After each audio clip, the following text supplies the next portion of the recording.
In today's video, I'm going to teach you how to create and use custom fields in QuickBooks. First, let's get started by opening up the QuickBooks website on your browser. If you haven't done so already, navigate to the QuickBooks site and log in using your credentials. Once inside your account interface, you'll want to focus your attention on the top right corner of your screen where you'll find the settings icon. This icon is typically depicted as a gear symbol. Go ahead and click on this settings icon to begin the process. Now that you've accessed the settings menu, look for the option that says Account and Settings and click on it. This section is where you can customize most of the main features and options that QuickBooks provides to suit your business needs. You'll notice various categories here, such as Company, Expenses, Payments, Sales, and more, each containing different settings you can adjust. For our focus today, you'll want to click on the Sales tab. This tab provides options related to invoices, sales forms, and other aspects concerning your sales operations. It's an essential area for tailoring how you interact with your customers through invoices.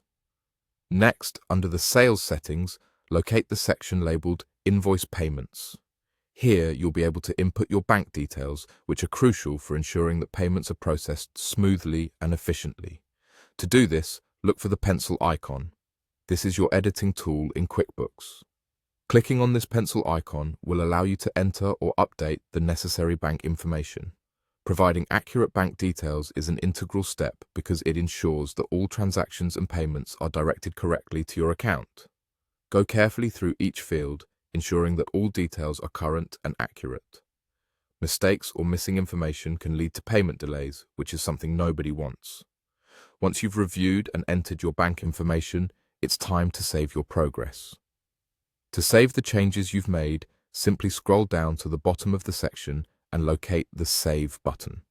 This action ensures that all modifications you've inputted are successfully updated in your system, ready to be used for your invoices and payments moving forward.